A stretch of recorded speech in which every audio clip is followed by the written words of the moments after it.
का विषय है कि हम परमात्मा की खोज में लगे हैं और जाके ऊपर एती बीती और कैसा है वो देश, अनल हक कहता चला मंसूर फांसी परवेश, और जाके ऊपर ऐसी बीती कैसा होगा वो देश। हमें बताना चाहते हैं कि जिस देश को, जिस स्थान को पाने के लिए एक महापुरुष के ऊपर इतना बीता, ऐसा संघर्ष किया उसने, तो कैसा होगा वो देश। किसके विषय में? श्रीमद् भगवद गीता अध्याय नंबर 15 के श्लोक नंबर 4 में कहा कि अर्जुन, जब तत्वदर्शी संत तुझे मिल जा, उस तत्व ज्ञान रूपी शस्त्र से इस अज्ञान रूपी अंधकार का नाश करके उसके पश्चात परमेश्वर के उस परम पद की खोज करनी चाहिए, जहां जाने के बाद साधक फिर लौटकर कभी संसार में नहीं आते। और जिस परमेश्वर ने सर्व ब्रह्मांडों की रचना की है, संसार रूपी वृक्ष की प्रवृत्ति जिससे विस्तार को प्राप्त हुई है, भावार्थ है कि जिसने सारे ब्रह्मांडों की, सब प्राणियों की, सबकी उत्पत्ति की है, और मैं उसी की शरण हूं, केवल उसी की भक्ति करनी चाहिए। गीता ज्ञानदाता स्पष्ट कर रहा, अपनी भक्ति तो उसने बता दी अलग से 8वें अध्याय के 13वें श्लोक में कि मेरा ते को अक्षर है, नथिंग एल्स। इसकी भक्ति करने से ब्रह्मलोक प्राप्ति होगी, वो परम गति है। वहां जाने के बाद भी फिर वापस आना होगा, ब्रह्मलोक में गए हुए प्राणी भी वापस आते हैं। और गीता ज्ञानदाता 2 अध्याय के 12वें श्लोक में और 4 अध्याय के 5वें श्लोक में और 9वें श्लोक में, 10वें अध्याय के 2 श्लोक में गीता जी में कहता है कि अर्जुन, तेरे और मेरे बहुत जन्म हो चुके हैं, तू नहीं जानता, मैं जानता हूं। मेरे कर्म और जन्म अलौकिक है। इससे सिद्ध होगा कि इस गीता ज्ञानदाता कहता 8वें अध्याय के 13वें श्लोक में, ओम इति एकाक्षरम ब्रह्म व्यवहारण माम अनुसमरण ये प्रयाति तजम देहम स याति परमाम गतिम। मुझ ब्रह्म का केवल एक ओम अक्षर है, नथिंग एल्स। जैसा आप जी ने शिव महापुराण में अपनी आंखों देखा था कि मेरे मुख से ये ओंकार एक प्रणव मंत्र उच्चारण हुआ था, और ये एक अक्षर हो गया इन ए उ में बिंदु नाद से मिलकर इन 5 अवयवों से एकीभूत होकर के ये एक अक्षर हो गया, ओम अक्षर हो गया। तो गीता अध्याय नंबर 8 के श्लोक नंबर 13 में, गीता अध्याय नंबर 8 के श्लोक नंबर 13 में ये वही कह रहा कि ओम इति एकाक्षरम ब्रह्म व्यवहारण माम अनुसमरण ये प्रयाति तदम देहम सयाति प्रमाम गतिम। मुझ ब्रह्म का यह एक ओम अक्षर है, नथिंग एल्स। अंतिम समय तक इसकी साधना भक्ति करता हुआ, श्रवण करता हुआ जो शरीर त्याग कर जाता है, वह परम गति को प्राप्त होता। कौन सी परम गति? ओम से मिलने वाली स्थिति गति। वो क्या है? वो ब्रह्मलोक प्राप्ति है। 8वें अध्याय के 16वें श्लोक में कहा कि ब्रह्मलोक पर्यंत भी सभी पुनरावृत्ति के अंदर वहां गए प्राणी भी पुनर्जन्म हो आते हैं, क्योंकि ये खुद कहता है मेरा भी जन्म होता है, तेरा भी होता है। तो इससे जन्म मृत्यु और ये दीर्घ रोग परम शांति, ये दीर्घ रोग नहीं नष्ट हो सकता और परम शांति नहीं हो सकती। इससे ये भी सिद्ध हो गया कि गीता ज्ञानदाता वही है जो शिव महापुराण के अंदर ब्रह्मा और विष्णु को ये कह रहा था, और शिव को और महेश्वर को उनसे भिन्न है। वो कह रहा था कि तुम ईश नहीं हो, तुमने सब मुझसे ही कुछ ये विभाग प्राप्त किए हैं और तुम प्रभु बन बैठे। और फिर ये भी कहा कि मेरा एक ओम अक्षर है, 5 अवयव से बना हुआ, ये एकीभूत होकर के ये एक अक्षर ओम है, वर्ण है, ओम अक्षर है। तो इसे सिद्ध हो गया कि वही सदाशिव, वही काल ये गीता ज्ञान दे रहा है, जो श्री ब्रह्मा जी, श्री विष्णु जी, श्री शिव जी और महेश और रुद्र को कह रहा पुत्र हो तुम मेरे। ये उनका पिता है, इनकी माता दुर्गा है। अब यहां प्रसंग फिर लाते हैं हम कि कैसा है वो देश, कहते हैं अनल हक कहता चला मंसूर फांसी परवेश, जाके ऊपर ऐसी बीती कैसा होगा वो देश। जिसके ऊपर ऐसा शीश भी दे दिया, टुकड़े टुकड़े हो गया, तो कैसा होगा वो देश। उसके विषय बता है गीता ज्ञानदाता कहता 18वें अध्याय के 62वें श्लोक में कि अर्जुन तू सर्वभाव से उस परमेश्वर की शरण में जा, उस परमेश्वर की कृपा से ही तू परम शांति को और सनातन परम धाम को प्राप्त होगा। ओए होए, परम शांति और सनातन परम धाम। सनातन परम धाम जो सदा रहने वाला, शाश्वतम स्थानम, मूल पाठ में लिखा है शाश्वतम स्थानम।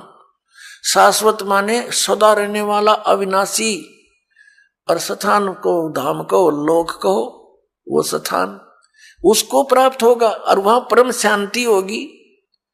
इससे सिद्ध गीता ज्ञान दाता से कोई अन्य है वो प्रभु, वो परमेश्वर, जिसकी शरण में जाकर साधना करने से, जिसकी साधना करने से वो परम शांति हो सकती है और वो स्थान प्राप्त हो सकता है जहां जाने के बाद साधक फिर लौटकर कभी संसार में नहीं आते। वो गीता ज्ञान दाता से अन्य है, भिन्न है। पुण्यात्मा, हमारे जो पवित्र सदग्रंथ हैं वो कौन से हैं जिससे हमें निर्णय हो कि हु इज गॉड, परमात्मा कौन है, हु इज ही गॉड, वह परमात्मा कौन है। उस परमेश्वर की शरण में जाने के लिए गीता ज्ञान दाता कह रहा है उस परमेश्वर की शरण में जाओ, वह परमेश्वर कौन है और कहां प्रमाण है और उसकी साधना का मंत्र कौन सा है और किसको सत्य माने। श्रीमद् भगवत गीता अध्याय नंबर 16 के श्लोक नंबर 23 और 24 में कहा है, अर्जुन जो शास्त्र विधि को त्याग कर मनमाना आचरण करते हैं उनको न तो सुख हो, न उनकी गति हो और न ही उनको कोई सिद्धि प्राप्त हो सकती, अर्थात यूजलेस, व्यर्थ। फिर 24वें श्लोक में कहा कि अर्जुन इससे तेरे लिए कर्तव्य और अकर्तव्य की व्यवस्था में शास्त्र ही प्रमाण है।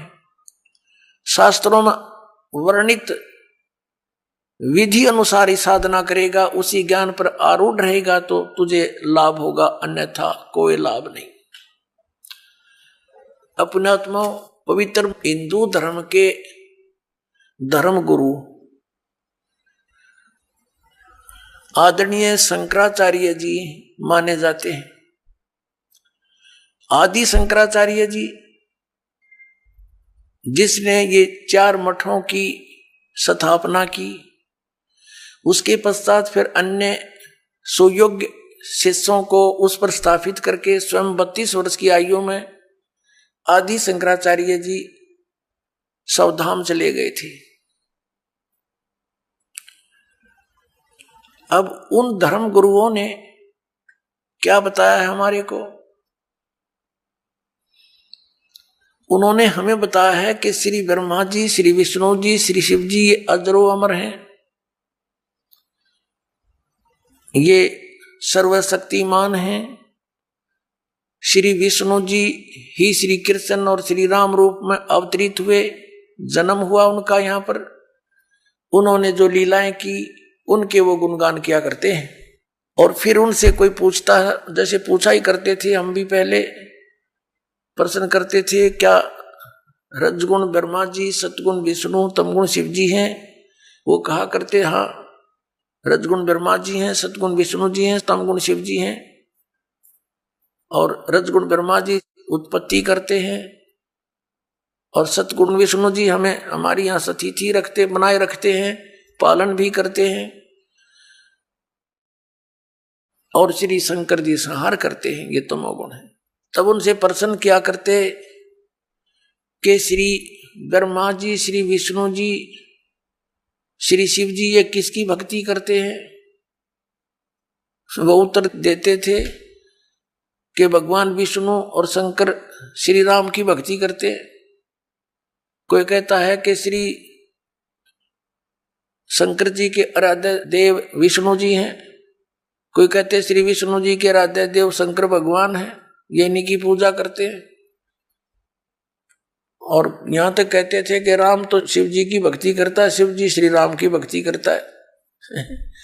इसको उहाबाई का ज्ञान कहते हैं।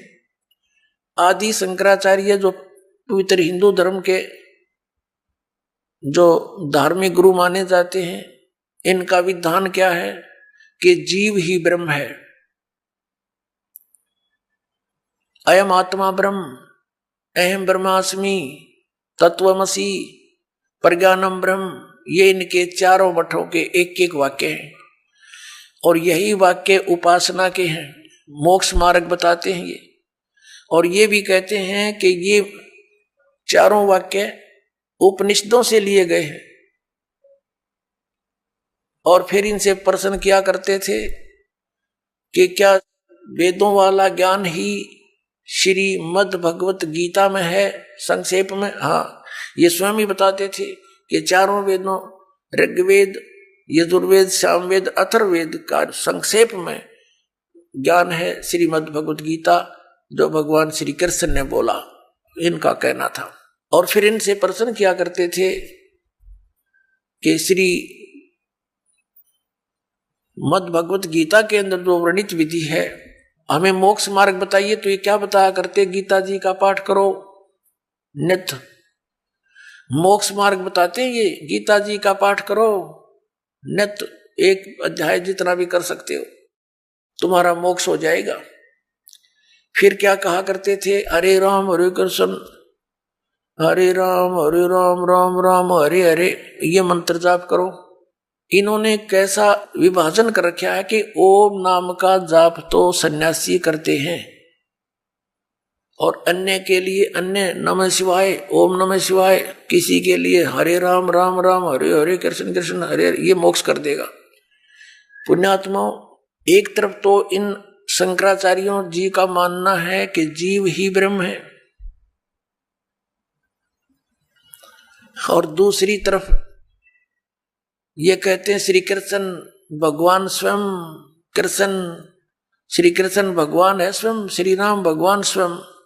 और फिर उदाहरण देते हैं कि एक समय, जिस समय द्रौपदी का चीरहरण हो रहा था, तो भगवान ने द्वारका से दौड़कर आकर उसकी लाज रखी।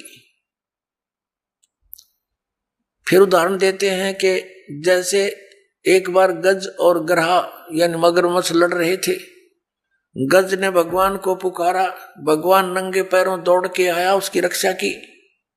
और फिर ये भी उदाहरण देते हैं, ये बोले समाज को, अपने अनुयायियों को कहते हैं कि भगवान कैसे दयालु हैं कि श्री रावण को अंगद भी मार सकता था, हनुमान भी मार सकता था, लेकिन वो अपने हाथों से मारकर उनका उद्धार करना चाहते थे, उनको परम गति देना चाहते थे। ऐसे ही कंस को भी अपने हाथों से मारकर उसको परम गति दी, क्योंकि भगवान के हाथों से मरने से परम गति हो जाती है। अब पुण्यात्माओं, ये कोई बात हो इनकी? ये कोई ज्ञान है? कोई आधार है इनके ज्ञान का? एक तरफ तो कह रहे हैं जीव ही ब्रह्म है,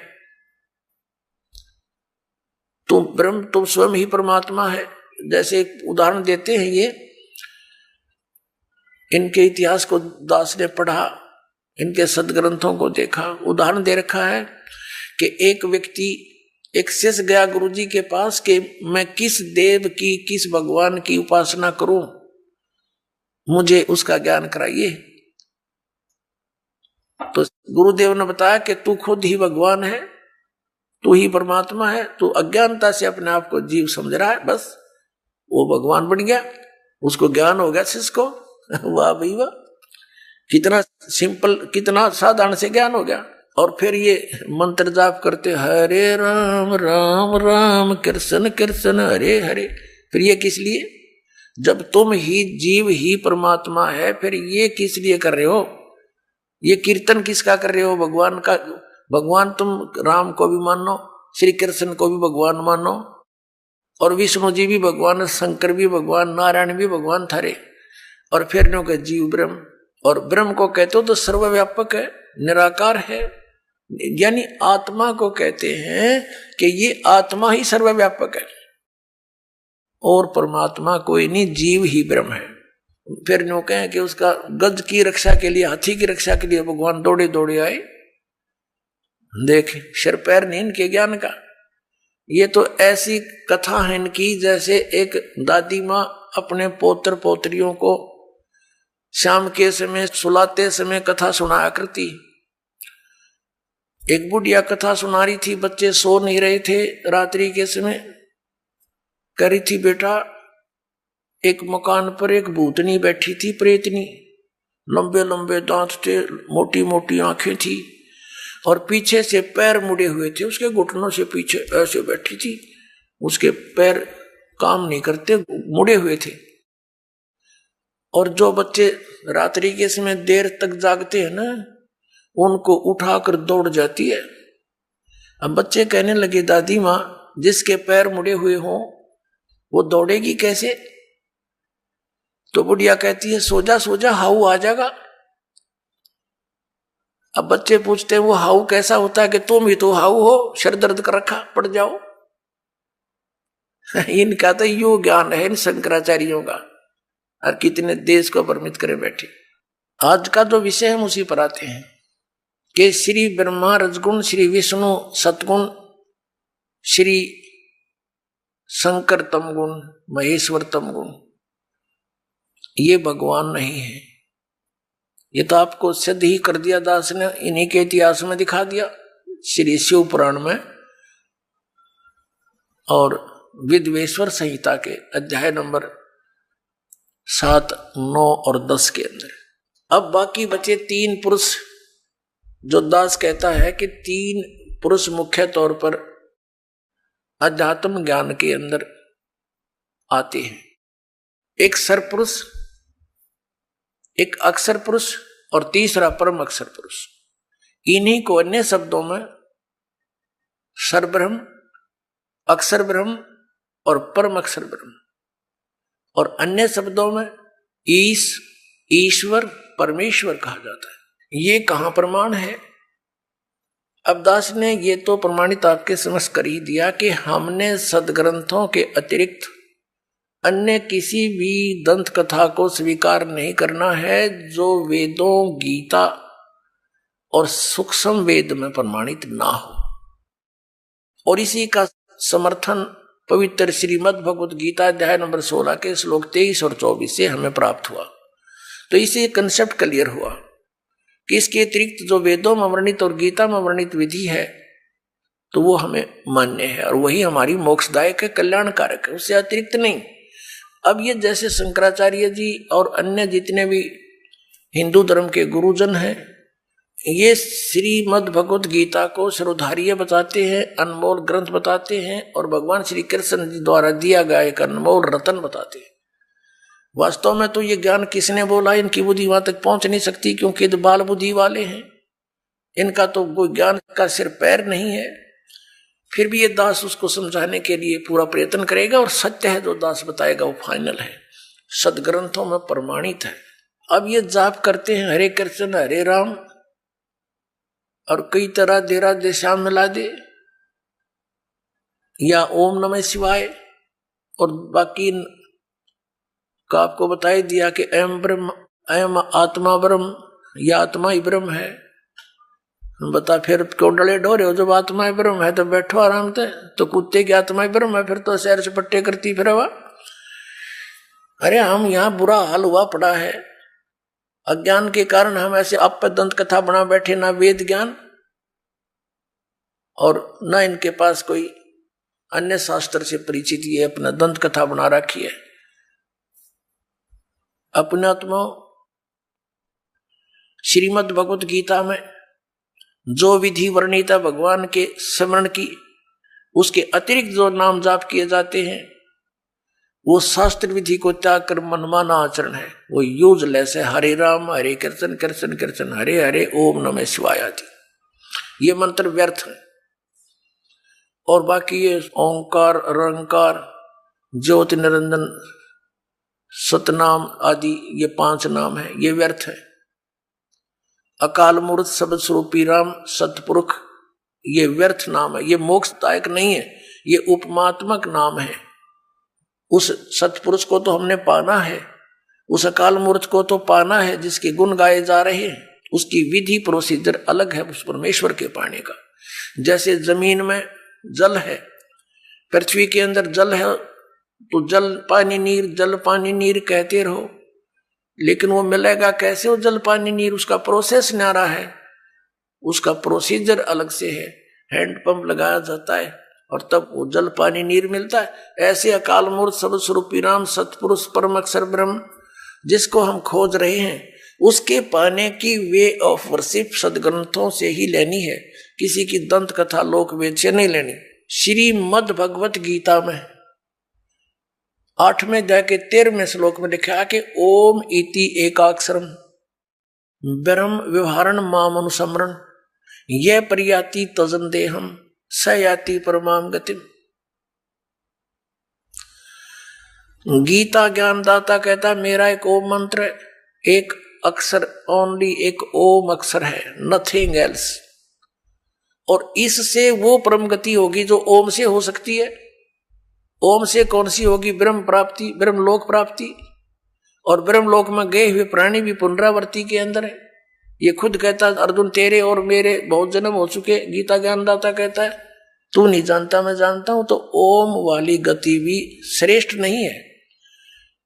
इसलिए 7वें अध्याय के 18वें श्लोक में गीता ज्ञानदाता ने कहा है कि ये सभी ज्ञानी आत्मा है तो उद्धार परमात्मा के लिए समर्पित हैं, लेकिन ये मेरे वाली अनुत्तम गति में ही आश्रित है।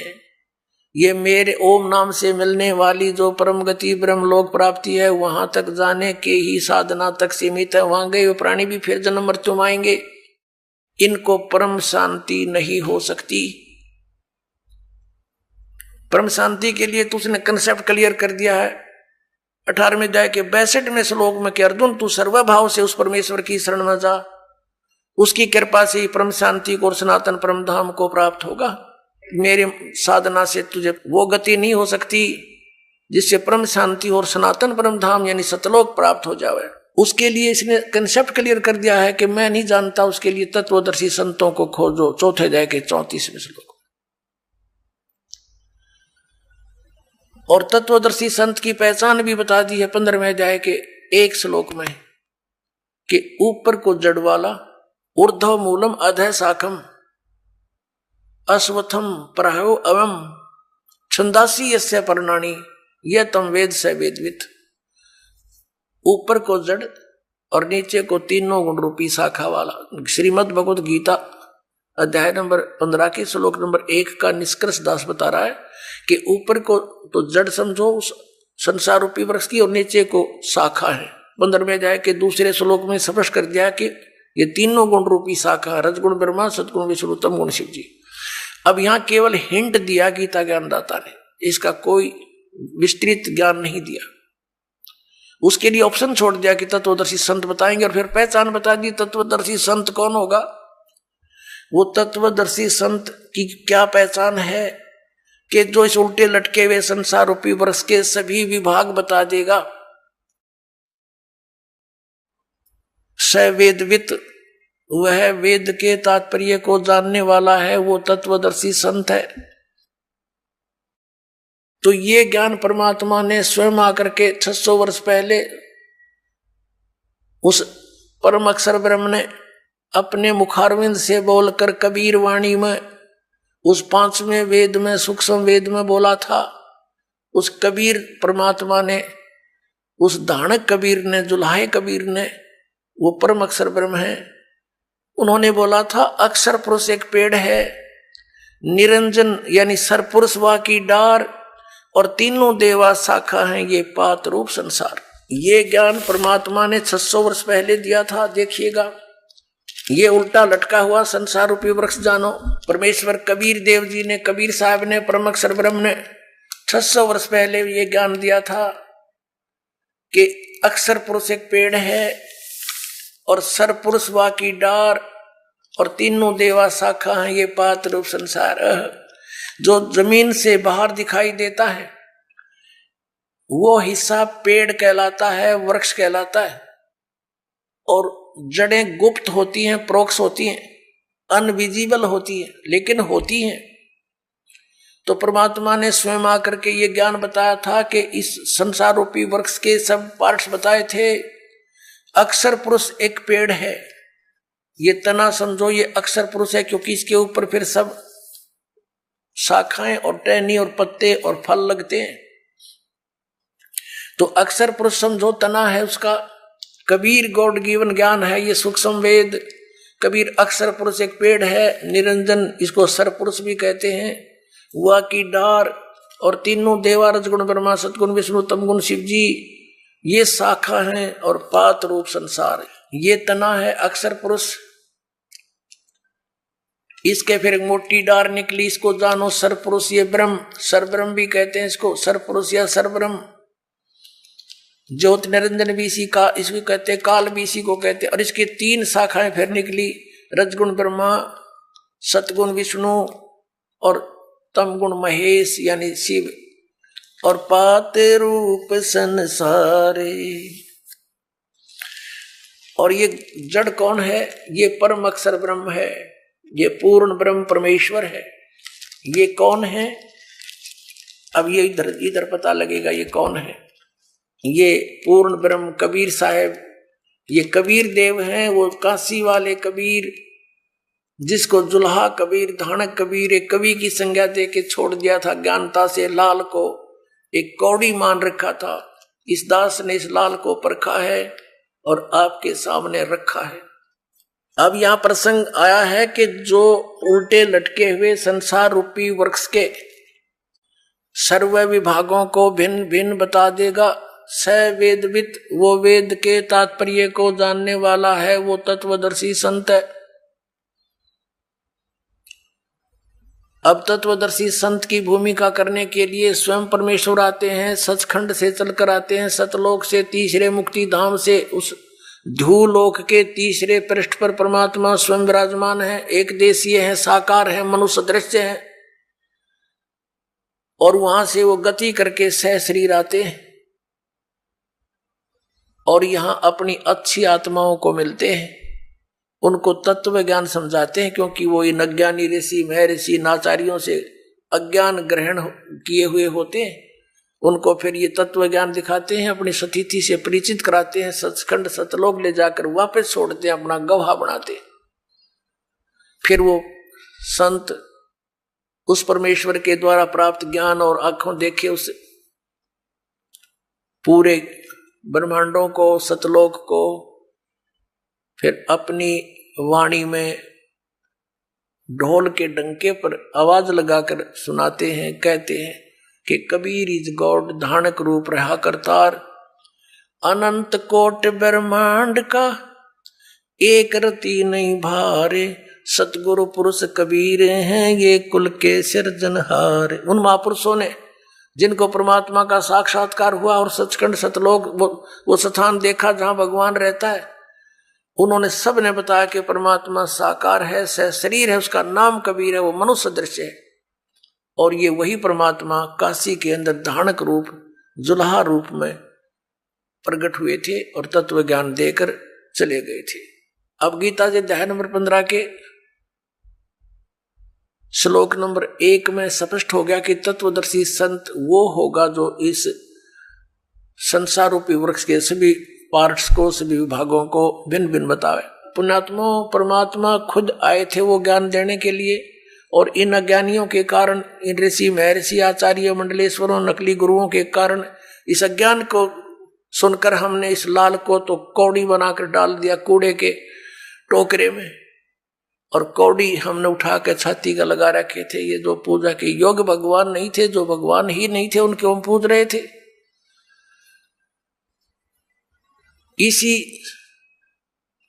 15वें अध्याय के 1 से लेकर 4 का निष्कर्ष है कि अक्षर पुरुष एक पेड़ है, निरंजन वा की डार, तीनों देवा रजगुण ब्रह्मा सतगुण विष्णु तम गुण शिव जी ये शाखा है, और पात रूप संसार हम नीचे हैं, हम पात रूप में। और परमात्मा मूल कौन है? वो परम अक्षर ब्रह्म है।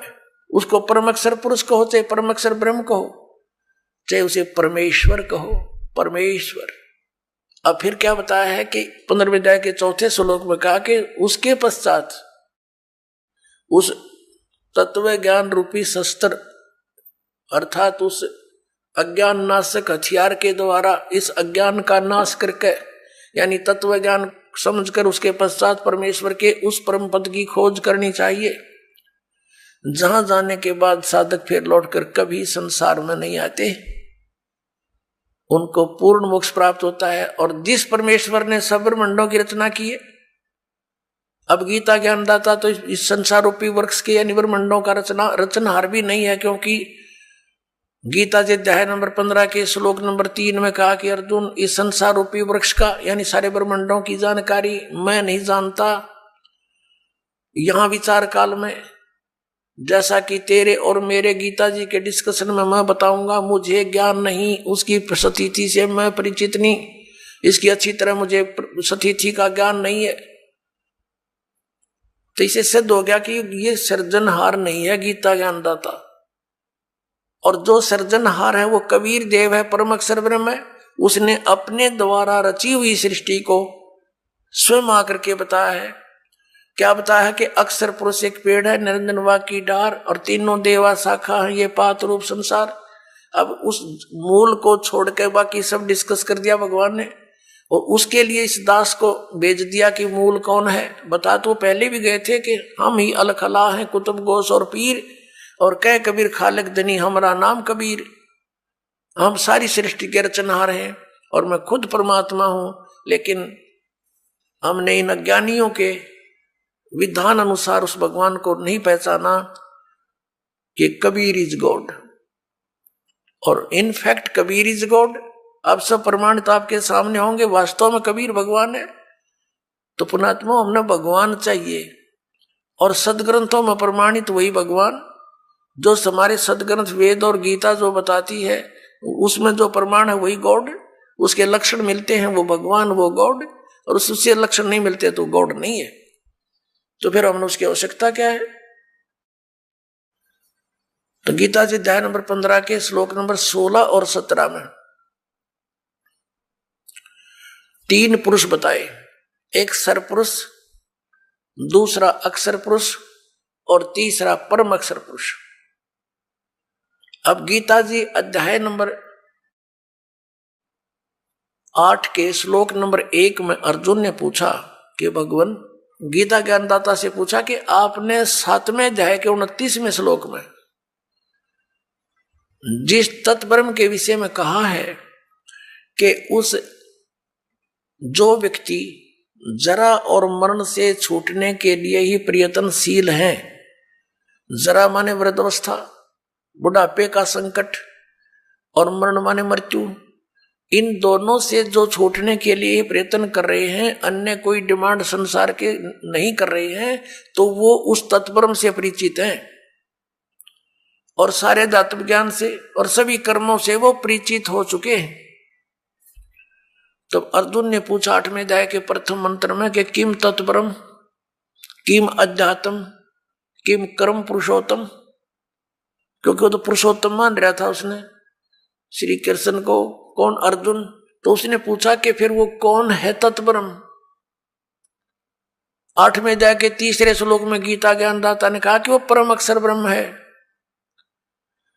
अब उसे परम अक्षर ब्रह्म कहो, परम अक्षर पुरुष कहो, एक ही बात है।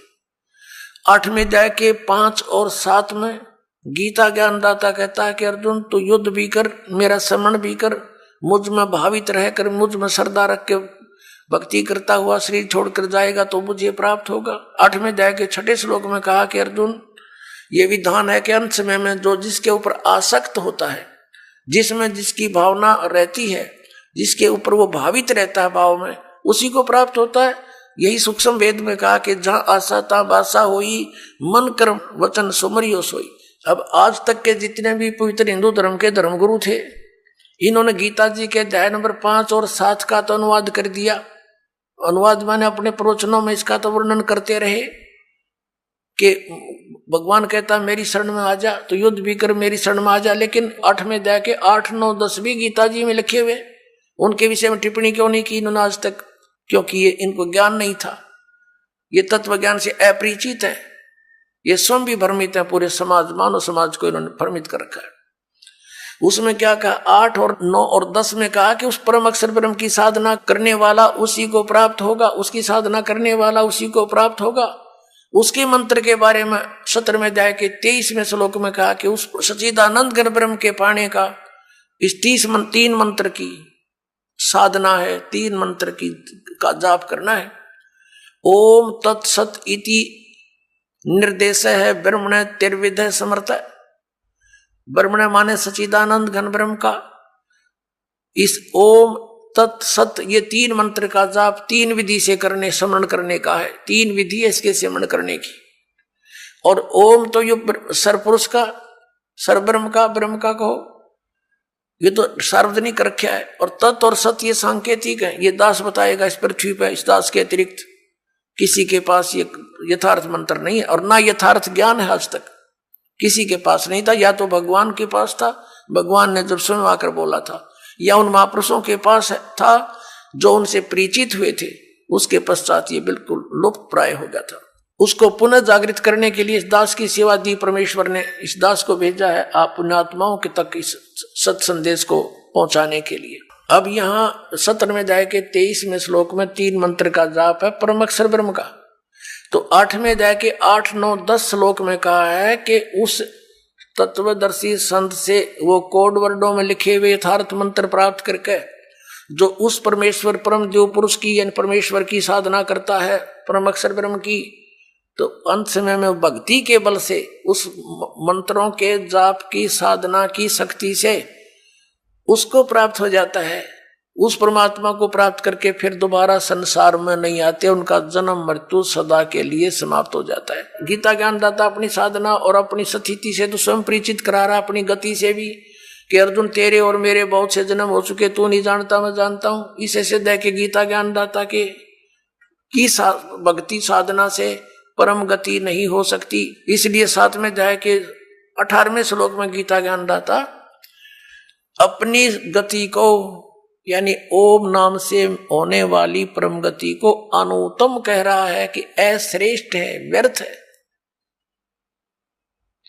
अपने आत्माओं 15वें अध्याय के 16 और 17 श्लोक में 3 प्रभु गति क्लियर हैं, 3 पुरुष, एक सरपुरुष एक अक्षर पुरुष। और सरपुरुष और अक्षर पुरुष के विषय में बताया कि ये भी दोनों नाशवान हैं और इनके अंतर्गत जितने प्राणी हैं वो भी नाशवान हैं। आत्मा किसी की मरती नहीं, वो तो विषय अलग है। कुत्ते की भी ना मरती, न तो गधे की भी नहीं मरती, आत्मा अलग है। तो कहने का भाव यह है कि सरपुरुष भी नाशवान, अक्षर पुरुष भी नाशवान। वैसे अक्षर पुरुष का अर्थ होता है अविनाशी, लेकिन ये भी व्यर्थ, ये भी नाशवान है, लेकिन ये काफी चिरस्थायी है, इसका जीवन बहुत लंबा चौड़ा है। आने वाले समय में आपको यह कंसेप्ट भी क्लियर करेंगे कि कितना अविनाशी है। इसलिए 15वें अध्याय के 17वें श्लोक में उस परम अक्षर ब्रह्म के विषय में कहा है, परम अक्षर पुरुष के विषय में कहा है कि उत्तम पुरुष है तू अन्य परमात्मा इति उदाहरत है। यह लोक तरम अविषय विवर्ती अवैश्वर है। उत्तम पुरुष यानी श्रेष्ठ परमात्मा प्रभु तो कोई अन्य है। ऊपर 15वें अध्याय के 16वें श्लोक में वर्णित सरपुरुष अक्षर पुरुष से कोई अन्य है और है, और वही परमात्मा का कहलाता है। परमात्मा माने भगवान, श्रेष्ठ आत्मा। अपने आत्मा जहां हम रह रहे हैं यहां ये परमात्मा के लक्षण है। किसी की टांग टूट गई, किसी का कैंसर हो रही है, किसी का बेटा मर गया, किसी की बेटी मर गई, किसी का पूरा परिवार नाश हो गया एक्सीडेंट या किसी अन्य कारण से, तो क्या ये परमात्मा का स्थान है? परमात्मा का अर्थ है तो दुख ना दे, सुख ही सुख दे, उसको भगवान कहते हैं। तो यहां लिखा है कि वो तीसरे नंबर का जो परम अक्षर ब्रह्म है परम अक्षर पुरुष है, वो है वास्तव में भगवान, वो परमात्मा कहा जाता है। और यह लोक त्रिमावी से विवर्ती, जो तीनों लोकों में प्रवेश करके सबका धारण पोषण करता है। जैसे संसार रूपी उल्टे लटके हुए वृक्ष की जड़ें ऊपर हैं, यानी वो परम अक्षर ब्रह्म है, ऊपर तीसरे मुक्ति धाम में रहता है, ध्रुवलोक के तीसरे पृष्ठ पर विराजमान है, वहां रहता है। और वहां से वो जड़ समझो सारे संसार की, उससे सब उत्पत्ति हुई है, वही सबका धारण पोषण करता है। जैसे वृक्ष को जड़ से मूल से ही आहार प्राप्त होता है, सब पूरे पेड़ का पालन जड़ से ही होता है, मूल से होता है। तो वो मूल तो परम अक्षर ब्रह्म है, उसको परम अक्षर ब्रह्म कहो, परम अक्षर पुरुष कहो। और तना यो अक्षर पुरुष है, और उसके बाद डार जो है वो सर पुरुष है, ये ब्रह्मा विष्णु महेश का पिता। और उसके फिर 3 पुत्र हैं, 3 शाखा है उसकी, उस डार की, रजगुण ब्रह्मा, सतगुण विष्णु, तमगुण शिव जी। और उससे आगे फिर ये यहाँ के जितने भी जीव हैं वो लटके हुए हैं। तो ये कंसेप्ट क्लियर हो गया कि इस भक्ति मार्ग के अंदर ये 3 पुरुष हैं, सर पुरुष, अक्षर पुरुष और परम अक्षर पुरुष। और परम अक्षर पुरुष की साधना के लिए यो गीता ज्ञानदाता स्पष्ट करा कि उसकी शरण में जा, उसकी साधना कर, उसी से पूर्ण मोक्ष होगा। फिर अन्य की साधना किस लिए हम करते हैं, अन्य की पूजा किस लिए करते हैं? अज्ञानता के कारण। तो इस तत्व ज्ञान से और इस दास से आपको पता लगेगा कि हु इज गॉड, वो कौन है परमात्मा, और क्या उसकी पूजा की विधि कौन सी है। तो फिर थोड़ा सा काम रह जाएगा भक्ति करनी। वो भक्ति इतनी आसान है, नाम उठत नाम बैठत नाम सोवत जागवे, नाम खाते नाम पीते नाम सेती लागवे। जैसे हठियों किया करते थे, खड़े होकर तपस्याएं करते थे, ये कोरी बकवाद थी, ये मनमाना आचरण था।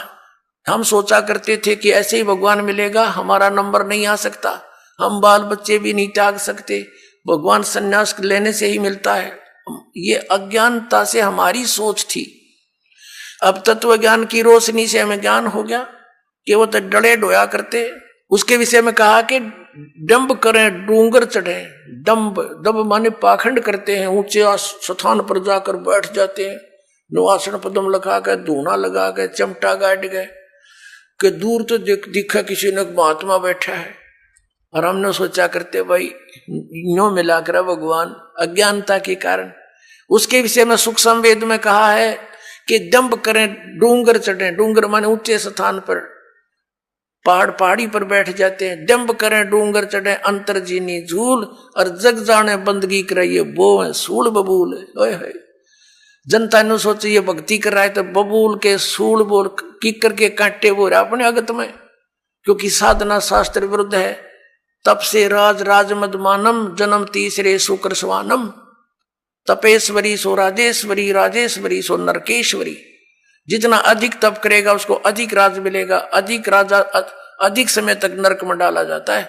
क्योंकि तप से राज मदमानम, इतना अभिमान हो जाता है राजा में, आगा पीछा कुछ नहीं देखता, ना जाने कैसी सजाएं दे डालता है, ना जाने कितने जीवों को मरवा डालता है अपने राज को सुरक्षित करने के लिए। फिर उस बच्चों को सारे भोगने पड़ते हैं। तो परमात्मा कहते हैं जग जाने बंदगी करें, ये वो है सूल बबूल। तो अपने आत्माओं, आपका सौभाग्य, आपको सत्संग सुनने को और तत्व ज्ञान सुनने को मिला। बोलो सतगुरुदेव। परम पिता परमात्मा पूर्ण ब्रह्म, सारी सृष्टि के रचनहार, कुल मालिक कबीर देव जी, कबीर परमेश्वर जी की असीम कृपा से हमें ये सत्संग प्राप्त हुआ। पुण्यात्मा, सत्संग का क्या अर्थ होता है? सीधी सी बात है, जहां पर सत्य का साथ हो, सत्य का आधार हो, उसको सत्संग कहते हैं। तो ये सत्संग अध्यात्म ज्ञान का प्रचार माध्यम जहां माना जाता है, अध्यात्म मार्ग का जो विचार दिया जाता है, उसको सत्संग कहते हैं। और वो सच्चा हो, शास्त्र अनुकूल हो, प्रमाणित हो, उसको सत्संग कहते हैं।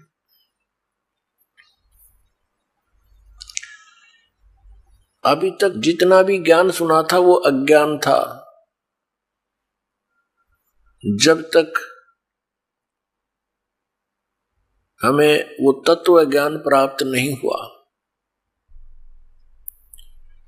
जैसे अन्य भी सात संत, आचार्य, मंडलेश्वर, गुरुजन सत्संग करते हैं, श्रद्धालु वहां जाते हैं सत्संग सुनने के लिए, और वो उनके विचारों को सत्संग मानते हैं।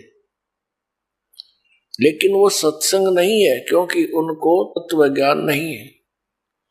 वो केवल दंत कथा, लोकवेद और शास्त्र विरुद्ध प्रचार करते हैं। वो सत्संग नहीं है। सत्संग केवल परमेश्वर ने आकर ही किया। कबीर परमेश्वर जी ने, असंख्य ब्रह्मांड के स्वामी ने इस सत्संग की जानकारी स्वयं आकर के प्रदान की। इस तत्व ज्ञान को स्वयं ही हमारे सामने रखा। लेकिन उस समय हम अशिक्षित थे, और हमारे गुरुजन जितने थे पवित्र हिंदू धर्म के, वो संस्कृत के तो विद्वान थे, लेकिन अध्यात्म ज्ञान में वो शून्य थे, 0/0 थे। उस समय हम परमात्मा के उस तत्व ज्ञान को, उस सत्संग को समझ नहीं सके, और हम परमेश्वर को सिंपल एक गुरु, संत और कुछ एक व्यक्ति, उनको केवल कवि तक ही सीमित किए हुए हैं।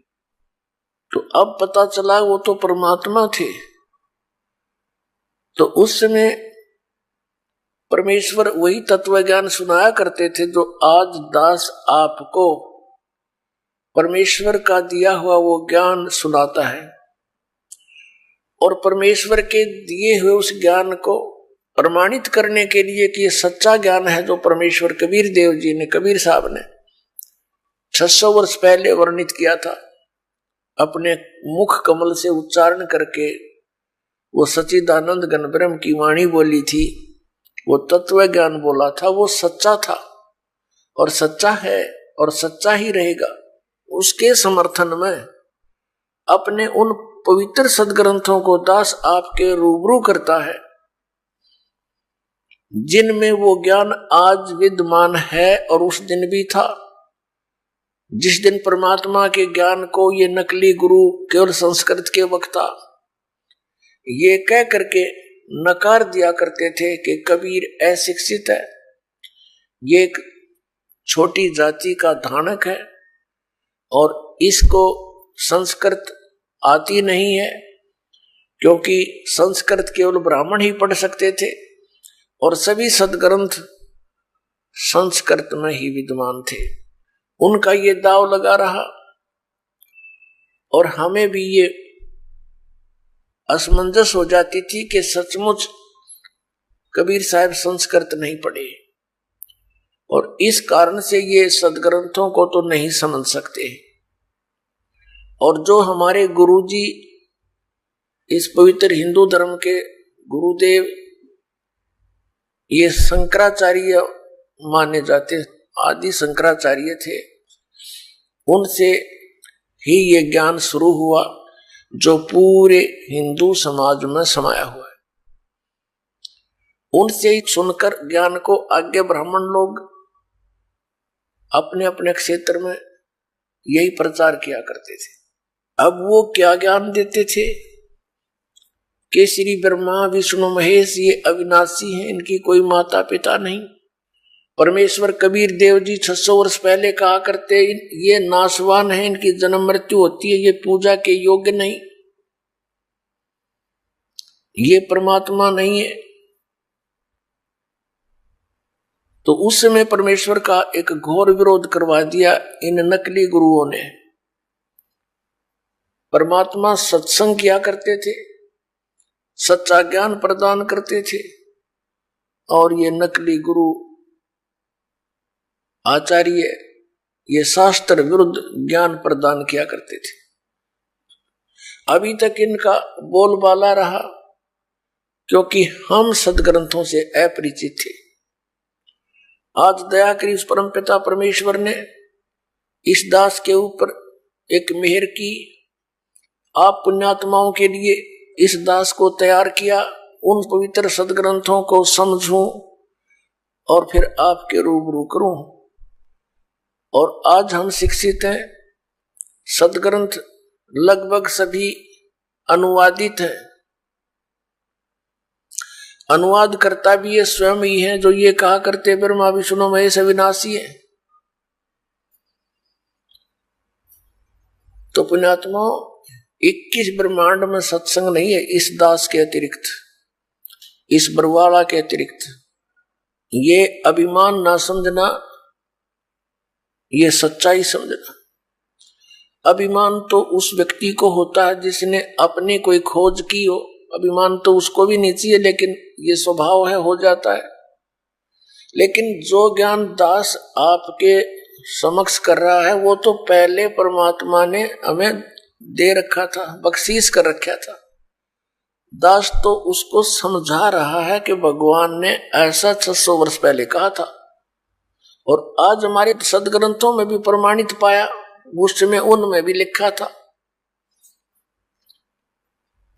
तो पवित्र हिंदू धर्म का जो प्रचार कहां से प्रारंभ हुआ?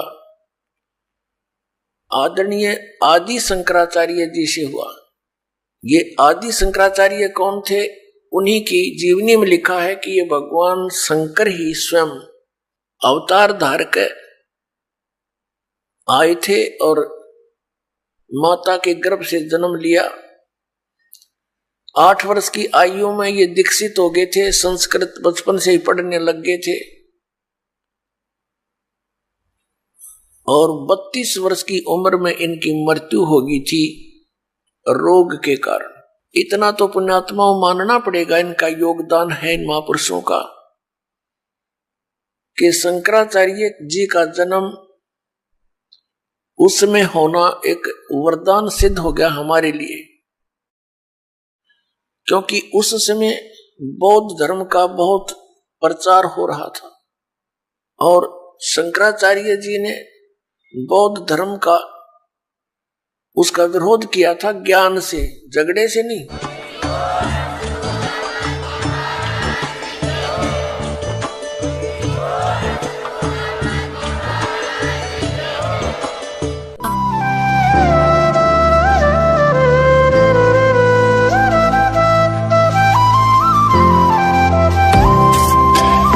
सत्सही